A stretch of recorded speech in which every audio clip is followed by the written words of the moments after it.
ஓம் வசுதேவசுதம் தேவம் கம்சசாணூரமர்தனம் தேவகி பரமானந்தம் கிருஷ்ணம் வந்தே ஜகத்குரும் மூகம் கரோதி வாசாலம் பங்கும் லங்கயதே கிரிம் யத்கிருபா தமஹம் வந்தே பரமானந்தமாதவம்.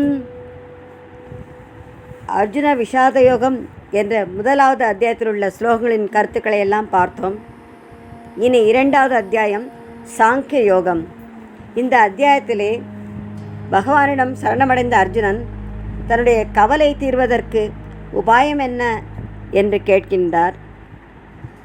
பகவானும் சாங்கிய யோக சாதனையிலே ஆத்ம தத்துவத்தை பற்றி விளக்குகின்றார். அதன் பின்னர் சுதர்மத்தையும் எடுத்து சொல்லி கர்மயோகத்தின் சொரூபத்தையும் கூறுகின்றார். பிறகு ஸ்திதப்பிரக்ஞனுடைய லட்சணத்தையும் விளக்குகின்றார். மற்ற அத்தியாயங்களை காட்டிலும் இந்த அத்தியாயத்தில் ஆத்ம தத்துவ உபதேசம் விளக்கமாக கூறப்பட்டிருப்பதாலே இந்த அத்தியாயத்திற்கு சாங்கிய யோகம் என்று பெயர் அமைந்தது. இதன் முதலாவது ஸ்லோகத்தை சஞ்சயன் உரைக்கின்றான். சஞ்சய் உவாச்ச தம் ததா கிருபயாவிஷ்டம் அஷ்ட்ரபூர்ணாகுலேக்ஷணம் விஷீதந்தமிதம் வாக்கியம் உவாச்ச மதுசூதனஹ. சஞ்சய் உவாச்ச, சஞ்சயன் கூறினார். ததா அவ்வாறு, கிருபையா ஆவிஷ்டம் இரக்கத்துடன் நிறைந்து, அஷ்ட்ரு பூர்ண ஆகுல ஈட்சணம், அஷ்ட்ரு என்றால் கண்ணீர், கண்ணீர் நிரம்பி கலங்கிய கண்களுடன், விஷீதந்தம் சோகத்தோடு கூடிய தம் அந்த அர்ஜுனனிடம், மதுசூதனக பகவான் மதுசூதனன், இதம் வாக்கியம் இந்த வார்த்தையை உவாச்ச கூறினார். முதல் அத்தியாயத்தின் முடிவிலே சோகத்திலே ஆழ்ந்து வில்லையும் அம்பையும் வீசி எறிந்து தேர்தட்டிலே அர்ஜுனன் உட்கார்ந்து விட்டான் என்று கூறப்பட்டது. உற்றார் உறவினரிடமுள்ள பரிவினாலே மிகவும் கோழை போன்று கண்களிலே நீர் மல்கி, உறவினர்களுக்கு நாசம் ஏற்படுமே என்ற கவலையுடன், அவர்களை கொன்றால் பயங்கரமான பாபம் ஏற்படும், ஆகையால் நான் யுத்தம் செய்ய மாட்டேன் என்று சோகத்துடன் அமர்ந்த அர்ஜுனனை பார்த்து பகவான் பேசுகின்றார். இங்கு சஞ்சயன் பகவானை மதுசூதனன் என்று அழைக்கின்றார். மதுசூதனன் என்றால் என்ன பொருள்? மது என்ற அசுரனை கொன்றவர். உங்களுடைய புதல்வர்கள் தர்மத்தை மீறுபவர்கள். தர்மத்தை மீறுபவர்களை அழிப்பது பகவானுடைய காரியமாகும். ஆகவே உங்கள் புதல்வர்களுக்கு அறிவுரை கூறி இப்பொழுதாவது சமாதானம் செய்து கொண்டீர்களானால் அவர்கள் அழிவை தடுக்கலாம் என்று எச்சரிக்கும் முகமாக மதுசூதனக என்ற பகவானுடைய திருநாமத்தை சஞ்சயன் கூறுகின்றான். சஞ்சய் உவாச்ச தம் ததா கிருபயாவிஷ்டம் அஷ்ட்ரபூர்ணாகுலேக்ஷணம் விஷீதந்தமிதம் வாக்கியம் உவாச்ச மதுசூதனஹ. ஸ்ரீ பகவான் உவாச்ச, ஸ்ரீ பகவான் பேசுகின்றார். முதல் அத்தியாயம் முழுவதிலும் அர்ஜுனன் தன்னுடைய கவலைகளையும் அதற்குரிய காரணத்தையும் தன் மனதில் உள்ளதையெல்லாம் கொட்டி தீர்க்கின்றான். மௌனமாக அனைத்தையும் கேட்டுக்கொண்டிருந்தார் பகவான். இடையிலே எதுவும் பேசவில்லை. எப்படி ஒரு மருத்துவரிடம் ஒரு நோயாளி தன்னுடைய நோயை பற்றி தன்னுடைய அவஸ்தையை பற்றியெல்லாம் கூறும் பொழுது அதையெல்லாம் கவனத்துடன் அந்த மருத்துவர் கேட்டு நடுவிலே எந்த கேள்வியும் கேட்காமல் அமைதியாக இருப்பதைப் போல பகவானும் அவ்வாறே இருக்கின்றார்.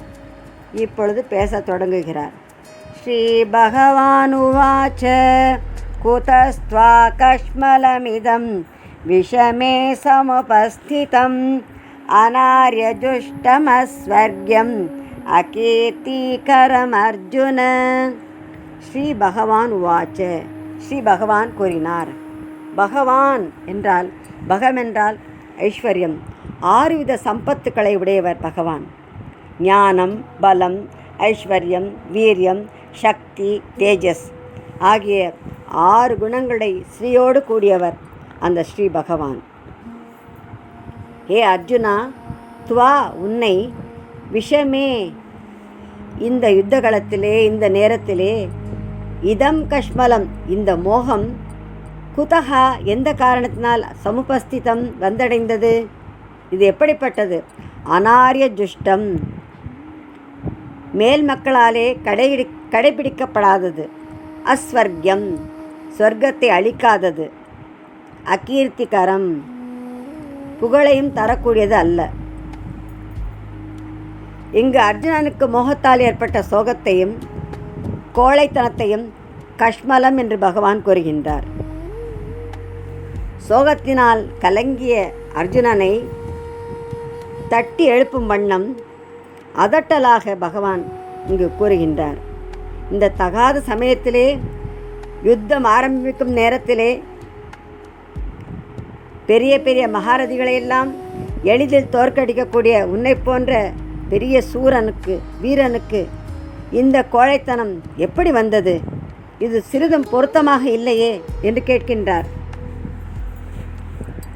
இந்த கோழைத்தனத்தை பார்த்து எல்லோரும் நகைப்பார்கள். சான்றோர்களுக்கு இது உகந்தது அல்ல. இதனால் உனக்கு சொர்க்கமும் கிடைக்காது, அபகீர்த்தியை அடைவிக்கும், உனக்கு மோட்சமும் கிடைக்காது, தர்மமும் சித்திக்காது, எந்த போகமும் கிட்டாது. சிறந்த வீரனான நீ இந்த நேரத்திலே இந்த கோழைத்தனத்தை நீ எப்படி அடைந்தாய்? ஸ்ரீ பகவானுவாச்ச குதஸ்த்வா கஷ்மலமிதம் விஷமே சமுபஸ்திதம் அநார்யஜுஷ்டமஸ்வர்க்யம் அகீர்த்திகரம் அர்ஜுன. மீண்டும் பகவான் இன்னொரு ஸ்லோகத்தையும் கூறுகின்றார். க்ளைப்யம் மாஸ்மகம பார்த்த நைதத்வயுபபத்யதே க்ஷுத்ரம் ஹிருதய தௌர்பல்யம் த்யக்த்வோதிஷ்ட பரந்தப. ஹே பார்த்த, பிருதையின் புத்திரனான பார்த்தனே, க்ளைப்யம் ஒரு அலி போன்ற தன்மையை ஸ்மகமக அடையாதே, துவயி உனக்கு இது ந உபபத்தியதே பொருத்தமாக இல்லை. ஏ பரந்தப எதிரிகளையெல்லாம் அழிக்கும் அர்ஜுனா, க்ஷுத்ரம் இந்த இழிவான ஹிருதய தௌர்பல்யம் உள்ளத்தின் தளர்ச்சியை தெக்த்வா விட்டுவிட்டு உத்திஷ்ட போருக்காக எழுந்து நில் என்று கூறுகின்றார். இந்த ஸ்லோகத்திலே பகவான் அர்ஜுனனை பார்த்தன் என்றும் பரந்தபன் என்றும் அழைக்கின்றார். பார்த்தன் பிருதையின் புத்திரன். குந்திக்கு பிருதை என்று ஒரு பேர் உண்டு அல்லவா? குந்தி வீரத்தாய். அந்த வீரத்தாயின் வீரமகனான நீ இப்படி கோழையைப் போல இருப்பது முற்றிலும் தவறு என்று குறிப்பிடுகிறார். மாபெரும் மகாரதிகளின் உள்ளங்களையெல்லாம் இலைகுலைய செய்யும்னுடைய ஒப்பற்ற வீரம் எங்கே? இந்த வருந்தத்தக்க கோழைத்தனம் எப்படி வந்தது? உன்னுடைய உடலிலே ரோமங்கள் சிலிக்கின்றன, உடல் நடுங்குகிறது, காண்டீவம் நழுவிடுகிறது, நாக்கு உலர்கின்றது, மனம் துயரத்தில் ஆழ்ந்துவிட்டது, தலை சுற்றுகிறது. இத்தகைய கோழைத்தனம் உனக்கு எந்த விதத்திலும் எந்த காலத்திலும் பொருந்தாதது. அது மட்டுமல்ல, நீ யார்? பரந்தபன், சத்ருகளுக்கு தாபத்தை அளிப்பவன் என்பது பிரசித்தமாயிற்றே. நிவாத கவச்சர் போன்ற எல்லையற்ற சக்தி பெற்ற தானவர்களையெல்லாம் எளிதாக தோற்கடித்தவனாயிற்றே நீ. இன்று இப்படி உன்னுடைய க்ஷத்ரிய சுபாவத்திற்கு புறம்பாக ஆண்மை அற்றவர்களின் கோழைத்தனத்தை ஏற்றுக்கொண்டு எதிரிகளுக்கு மகிழ்ச்சியை உண்டாக்குகிறாயே என்று கேட்கிறார் பகவான். க்ஷுத்ரம் ஹிருதய தௌர்பல்யம் தெக்த்வா உத்திஷ்ட என்கிறார். போருக்கு அஞ்சும் கோழைகளுக்கே உரியதும் சூரர்கள் அறவே தவிர்க்க வேண்டியதுமாக இத்தகைய இழிந்த பலவீனம் உன் போன்ற மாவீரனுடைய உள்ளத்திலே இருப்பது எந்த விதத்திலும் பொருந்தாது.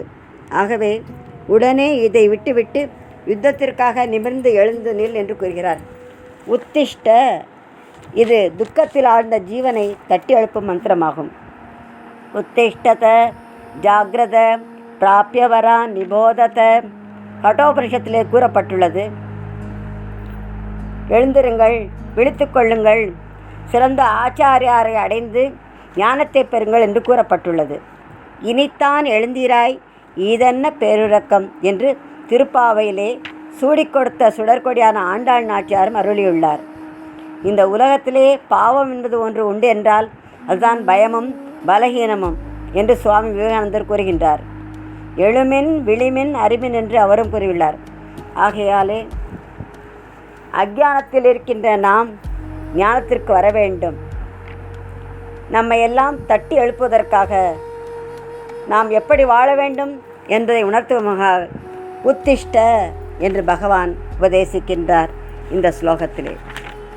க்ளைப்யம் மாஸ்மகம பார்த்த நைதத்வயுபபத்யதே க்ஷுத்ரம் ஹிருதய தௌர்பல்யம் த்யக்த்வோதிஷ்ட பரந்தப.